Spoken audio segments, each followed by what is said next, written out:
अपनी पिछली वीडियोस में हमने चर्चा की कि आखिर आर्य आक्रमण सिद्धांत कैसे बना। आज की वीडियो में हम चर्चा करेंगे कि आर्य आक्रमण सिद्धांत के बन जाने के बाद इसके संबंध में कौन से वो तथ्य थे जो प्रस्तुत किए गए जो कि इसकी पुष्टि करते हैं। तो आइए बिना किसी देरी के हम शुरू करते हैं। पहला जो तथ्य दिया जाता है वह यह है कि ऋग्वेद में यहाँ के मूल निवासियों का विवरण है। ऋग्वेद के रचयिताओं ने अपने शत्रु को अनस कहकर संबोधित किया है। मैक्स मूलर ने माना अनस यानी कि बिना नाक वाला। आर्य चूंकि यूरोप के निवासी थे, वहां लोगों की नाक लंबी होती थी।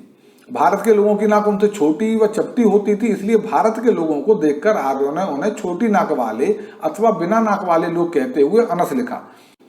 दूसरा तथ्य यह दिया जाता है कि वेदों में आर्यों के आक्रमण का विवरण मिलता है। वेदों में इंद्र एक प्रमुख देवता है।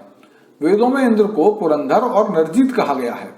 पुरंदर का अर्थ है किलों को नष्ट कर देने वाला और नरजीत का मतलब है लोगों को जीतने वाला। इससे स्पष्ट है कि आर्य हमलावर किस्म के लोग थे जो अन्य लोगों के इलाकों को जीत लेते थे, उनके किलों को नष्ट कर देते थे और वहां के लोगों को जीतकर उन्हें दास बना लेते थे। इसलिए वे अपने देवता को भी इसी रूप में देखते थे। चूंकि वेदों का निर्माण आर्यों ने भारत में आने के बाद किया, यानी जिन आक्रमणों में जीत के लिए वे अपने देवता को पुरंदर व नरजीत कह रहे थे, वे आक्रमण संभवतः उनके द्वारा भारत के मूल निवासियों पर ही किए गए होंगे। अब देखते हैं इसका तीसरा तथ्य। देखिए, संस्कृत भाषा दक्षिण भारतीय भाषाओं से एकदम भिन्न है, लेकिन इसकी ईरान, मध्य एशिया व यूरोप की भाषाओं से गहरी समानता है। इसका उदाहरण भी देख लीजिए। 3 को संस्कृत में त्रि कहते हैं, इंग्लिश में इसे 3 कहते हैं, रशियन व आयरिश में इसे त्रि कहते हैं, ग्रीक और लैटिन में और लिथुआनियन में इसे त्रिश कहते हैं। अब दक्षिण भारत की भाषाओं में देखिए इसे क्या कहते हैं गिनती को, मुनरू, मुरु, मूंजी। तो ये समानता और ये जो अंतर है वो साफ दिखता है। पर्शियन गिनती आप देख लीजिए, यक, दू, सिही, चार, पंज, शीश, हफ्त, हस्त, लुहु, दह। संबंधों के नाम आप देख लीजिए, अंग्रेजी में फादर, मदर, ब्रदर, सिस्टर, सन, डॉटर। संस्कृत में पितर, मातर, भ्रातर, स्वसर, सुनु, दोहितर। पर्शियन में पिदर, मादर, बिरादर, स्वसर, हुनु, दोहितर। पर्सनल प्रोनाउंस आप देख लीजिए, इंग्लिश में वी, यू और दे। संस्कृत में वयम, युयम और ते। द्रव्य ड्रॉप्स यानी कि ड्यू ड्रॉप्स। अनेकों शब्द हैं जो यूरोपियन भाषाओं में और संस्कृत में बिल्कुल एक समान जैसे लगते हैं। तो संस्कृत भाषा की जर्मन, अंग्रेजी, रशियन, ग्रीक जैसी विदेशी भाषाओं से समानता होना, लेकिन तमिल, संथाली जैसी भारतीय भाषाओं से संस्कृत की समानता न होना, यह सिद्ध करता है कि संस्कृत भाषा विदेश से यहाँ आई, जिसे विदेशी आर्य अपने साथ लाए थे। अब बात करते हैं चौथे तथ्य की।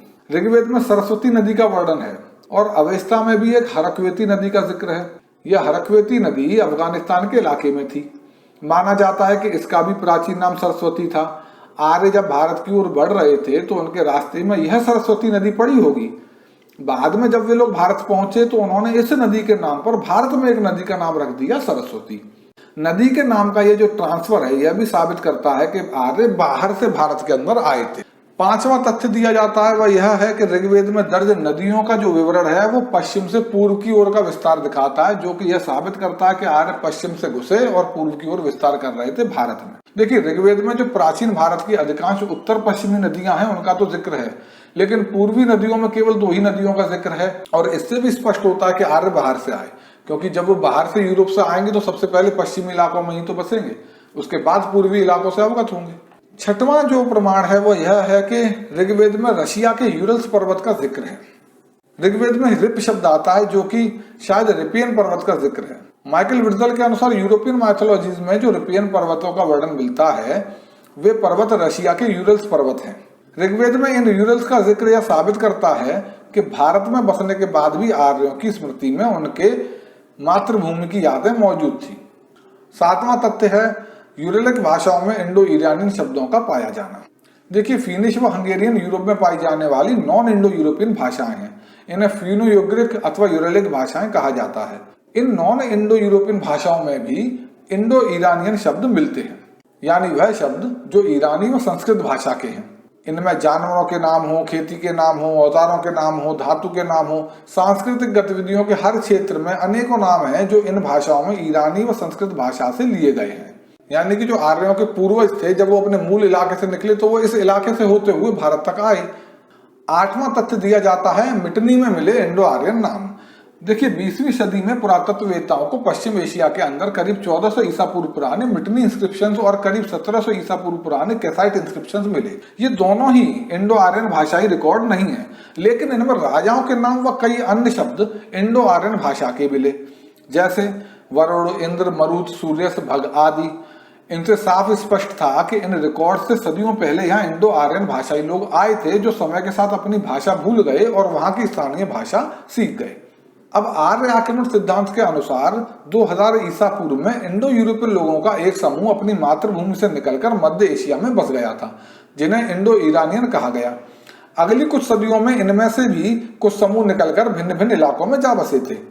एक समूह पश्चिम एशिया गया, इन्हीं के वंशज मिटनी रिकॉर्ड्स के इंडो आर्यन थे। एक समूह ईरान और अफगानिस्तान इलाके में जा बसा, यह ईरानियन लोग थे, इन्होंने वहां अवेस्ता की रचना की। और एक समूह के लोग 1500 ईसा पूर्व में आज के उत्तरी पाकिस्तान वाले इलाके में यानी कि सप्त सिंधु इलाके में आए। यही वो प्राचीन आर्य थे जिन्होंने भारत पर आक्रमण किया और यहीं बस गए और यहाँ ऋग्वेद की रचना की। और इसीलिए आज हमें ऋग्वेद में, अवेस्ता में और मिटनी रिकॉर्ड्स में अनेकों समानताएं देखने को मिल जाती हैं। तो इसी प्रकार के तथ्यों के द्वारा यह साबित किया जाता रहा है कि आर्य आक्रमण सिद्धांत एकदम सही है और ये तथ्य उसकी पुष्टि करते हैं।